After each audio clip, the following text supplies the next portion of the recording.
So glad you could join us for yet another edition of The Catholic View for Women. I'm Teresa Tomeo, and I host a daily Catholic radio show right here on EWTN Radio as well. That's called Catholic Connection. I'm with my co-host right now, though, from The Catholic View for Women, and that, of course, is the lovely and dynamic Astrid Bennett Gutierrez, and she is with Los Angeles Pregnancy Services as well as Hispanics for Life, and then the stunning and effervescent Janet Marana. She's a co-founder of the Silent No More Awareness Campaign and the executive director of Priests for Life. And on this edition of our program today, we're going to be talking about minority women in the church, and this is a big issue. That's right. A big issue, especially when it pertains to the pro-life situation in our country. Absolutely, and we know that there is a large Hispanic population in the church. It's growing every day, and also there is a considerable African American population in the church. And now what I wanted to do with this show is to present some of the challenges in terms of what this community is suffering in terms of the attacks on regarding the life issues, but also the fact that they are a blessing. The Hispanic population, for example, does have a very fervent faith that they bring with them, and we don't want them to lose that faith. As they assimilate, we want them to continue to preserve those values, highlight those values. So the church has as its mission to preserve the faith, and I really see how Planned Parenthood and all these groups really are pushing contraception, promiscuity, abortion, and the same thing with the African American community. So much fervor in the faith and love for the Lord, but then at the same time, how terrible is it to see the statistics from Guttmacher Institute, the research wing of Planned Parenthood, right, that the African American community is 12% of the population, but they actually perform 30% of the abortions on African American women, 25% of the abortions on Hispanic women. Now, ladies, I want to tell you a little bit about my background. Is I grew up in a Hispanic home, and the television was on all the time. I saw in the television commercials for abortion clinics in Spanish. For me, it was normal to see that. In the newspapers, ads for abortion clinics, coupons. So there is a clear target. Coupons. 10% off your unwanted pregnancy. Clearly an attack on our community, and the same thing is happening with the African Americans. Exactly.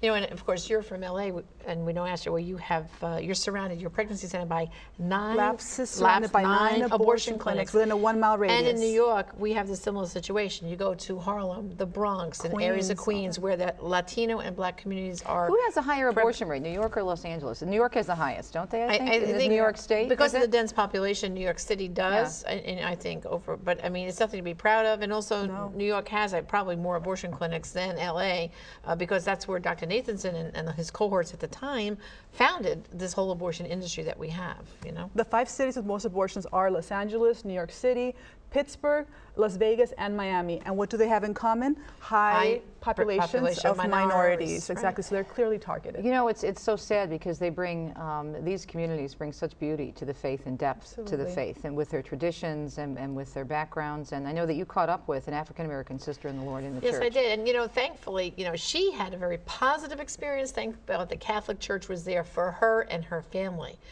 So let's hear what she had to say.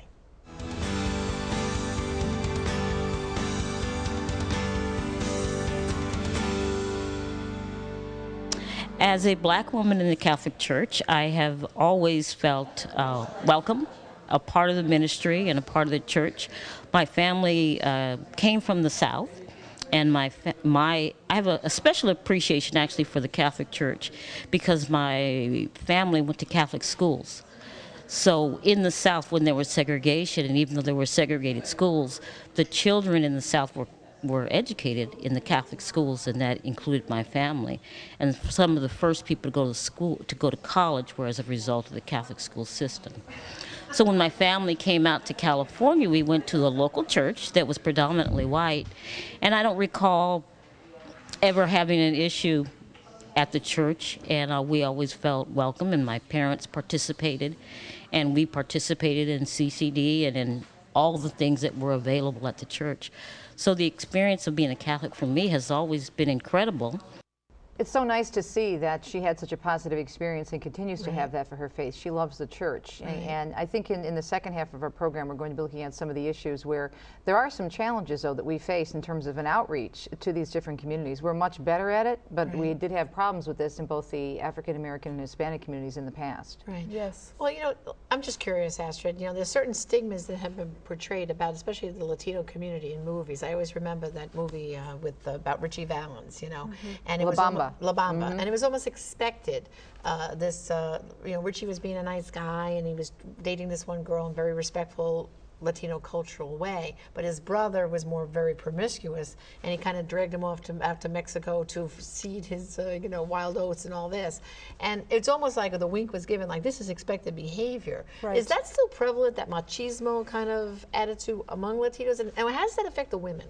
Well, definitely the media has portrayed Hispanics as, you know, the stereotypes, Latin lovers, this kind of thing, or the man beating the wife, or these kind of things. But I think it's very unfair to stereotype people. And I mean, even I was telling you ladies, even the cartoons are not exempt. I mean, Speedy Gonzalez was portrayed as a Latin lover. I didn't even realize that. A little mouse. It's A little a mouse? stereotype. So, for example, Eduardo Verástegui has been a tremendous spokesperson for the fact that many Latino men do want to, you know, portray a different image. They love family. They love marriage and faith. And in Los Angeles, we have 2 major Hispanic Catholic apostolates, and they have a men's conference, and it is packed. And they have men lining up. They can't even get into these conferences. So the hunger for a different way of life, having seen the emptiness of you know, broken down families, especially in the immigrant population, we do see that there is a change. There is some hope within the church for a different society. So it really saddens me to see these stereotypes, and they really are just stereotypes. Well, and Eduardo too, he had a conversion because he was that other way, right? When he did the telenovelas in Mexico. Right, he was promoting that. He was promoting that lifestyle, it. and then he had a conversion. So wouldn't you say someone like Eduardo, who's kind of had that major conversion, is also having an effect on other Latin men to say, you know, this is the better way? He absolutely does, and he has helped other people in Hollywood also to begin to see the truth of the Catholic faith. And also what I noticed is women that listen to his story all of a sudden have different standards. They want somebody who wants to defend marriage. They want somebody whose face lights up because he helped to save an unborn child. I mean, this is a or new someone who face. respects them and their dignity, Exactly. and treats them as the daughter of the king. I've been at conferences, you know, where Eduardo has spoken to give his testimony, and the help, the Latino help that's all there, you know, working. Suddenly they're all around the outer part, you know, listening to his talk because they know him from Mexico from the telenovelas, but now they're getting different information. And afterwards, Eduardo always says, some of them come up to him like crying, the women, about, oh, you know, we came to hear you because of the love stories and all that, but now we realize you've changed and this is better. And that's He's so in love with Jesus. He's so in love with Jesus. So you know? he's highlighting basically another face of the Hispanic community. That's right. Sure, we have you know, our weaknesses and we're just like fallen nature. exactly. Yes. But he's highlighting this love for family, love for children, for marriage, and so we're very proud and happy, and we ask the viewers to pray for him and that more people will rise up like him, and he is definitely making a difference. That's good. That's good. And we're going to take a break, but when we come back, we'll talk a little bit more about some of the problems in the church and touch before we get into a wonderful interview with one of our own family members, Elena Rodriguez, who of course does a great deal of work here at EWTN, both radio and TV, and also a guest host on my radio program, Catholic Connection. A little bit about some of the other problems in the African American community within the church and the way the population is targeted through abortion. And we'll have also some great websites and links on our website, thecatholicviewforwomen.com, for more information. Come right back and we'll talk more about women in the church and the minority women in the church as well.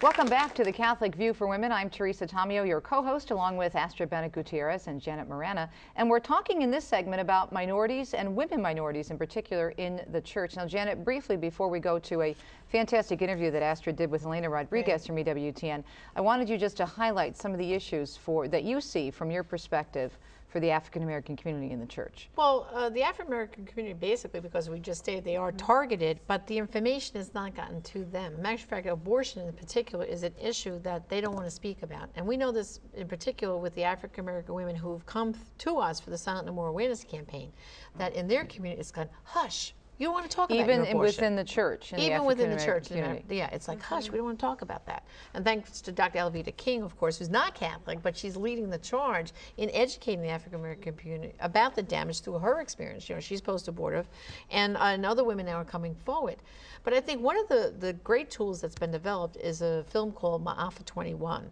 And that was developed by Life Dynamics, Mark Crutcher, and it really shows how, from Margaret Sanger on down, how the African American community was targeted with abortion and contraception and sterilization and all that.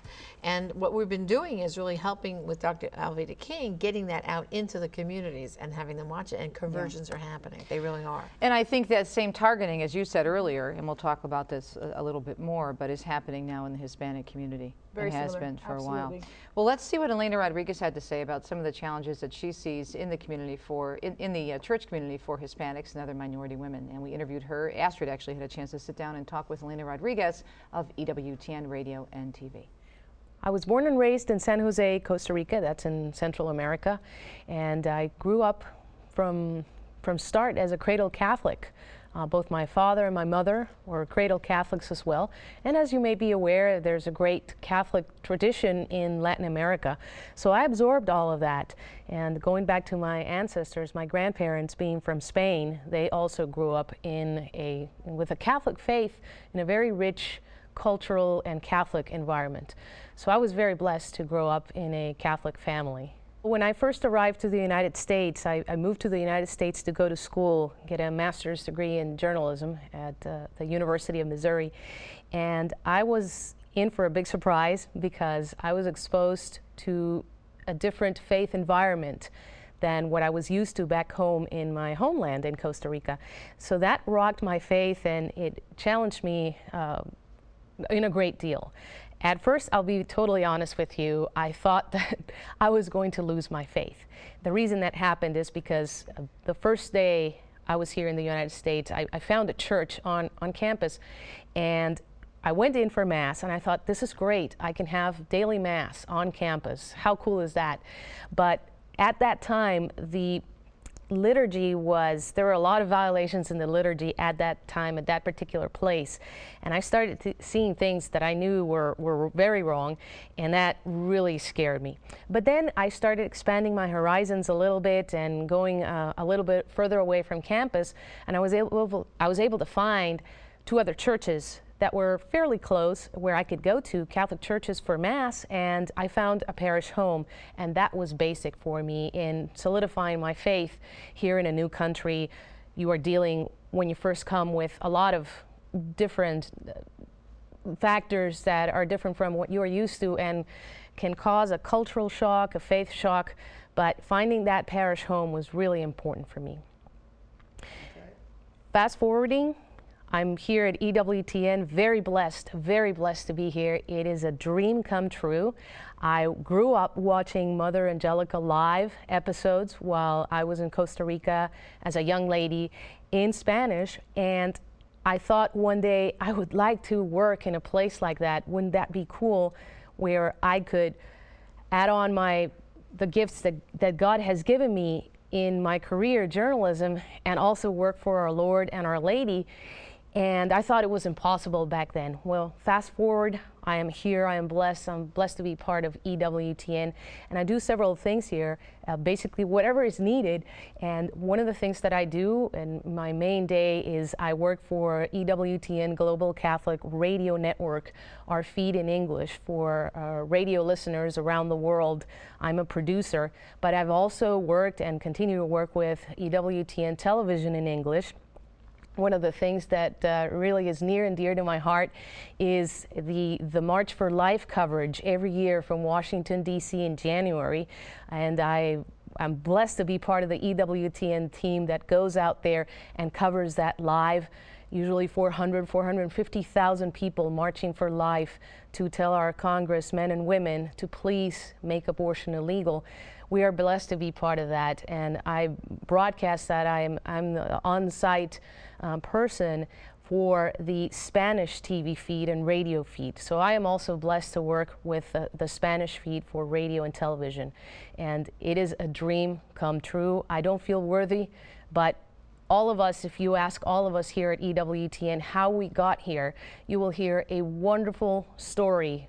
Different stories in every case, but just wonderful examples of how the Lord has brought us here and has prepared us throughout our lives to be able to fulfill this wonderful mission of evangelization here at EWTN.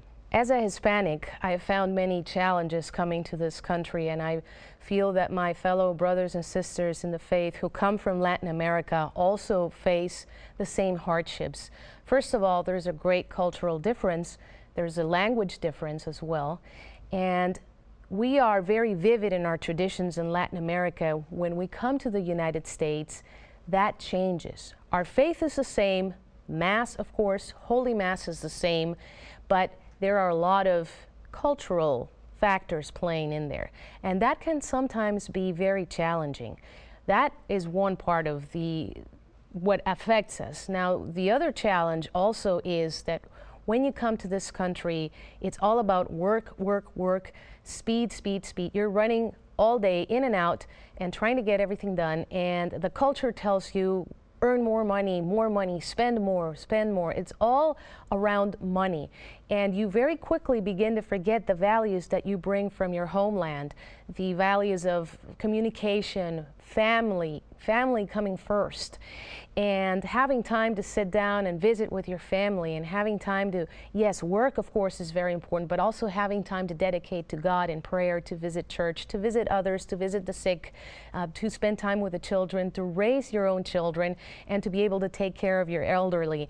All that changes, and that can draw you away from your faith to a point where you think that faith is secondary and you have to survive the day by day because it's all about money.